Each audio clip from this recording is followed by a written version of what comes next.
Dans un monde où tout est numérisé, une nouvelle forme d'argent a émergé sans bruit, sans armée, sans gouvernement. Elle s'appelle crypto-monnaie et son roi, c'est le Bitcoin. Mais qu'est-ce que la crypto-monnaie exactement? Et pourquoi tant de gens y investissent sans vraiment comprendre ce qu'ils achètent?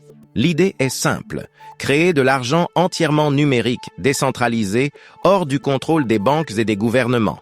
Un argent libre. Mais l'exécution est d'une complexité révolutionnaire. Tout commence en 2008, le monde est en crise. Les banques font faillite, les États sauvent le système à coups de milliards et la confiance des citoyens s'effondre. C'est dans ce contexte qu'un certain Satoshi Nakamoto, dont on ignore toujours l'identité réelle, publie un document technique de 9 pages. C'est le white paper du Bitcoin. Il y présente une idée folle, une monnaie électronique pair à pair, sans tiers de confiance. Pas de banque, pas d'intermédiaire, juste une chaîne de blocs. Cette chaîne de blocs ou blockchain est le cœur du système. Imagine un grand livre de comptes partagé entre des milliers d'ordinateurs dans le monde. À chaque fois que quelqu'un effectue une transaction en Bitcoin, celle-ci est vérifiée, enregistrée et scellée à jamais dans ce registre public. Impossible de tricher. Impossible de modifier une ligne. La confiance ne repose plus sur une institution, mais sur les mathématiques et le consensus mondial. Le Bitcoin est créé par un processus appelé le minage. Des ordinateurs puissants résolvent des problèmes cryptographiques pour valider les transactions. En échange, ils sont récompensés en nouveaux bitcoins. Mais attention, il n'y aura jamais plus de 21 millions de bitcoins.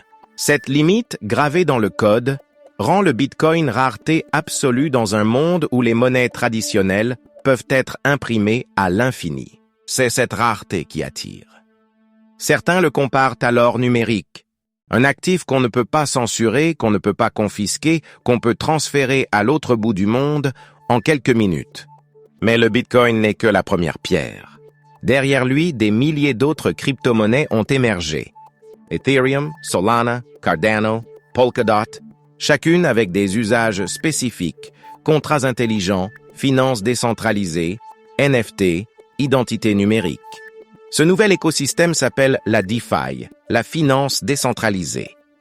Elle permet de prêter, emprunter, épargner ou investir, sans aucune banque. Mais cette liberté a un prix. Les marchés sont volatiles, les arnaques fréquentes, les régulations floues. Certains y ont gagné des fortunes, d'autres ont tout perdu. Alors le Bitcoin, est-il l'avenir de la monnaie ou un simple mirage technologique? Ce qui est certain, c'est qu'en à peine une décennie, le Bitcoin est passé d'un projet marginal à un phénomène mondial.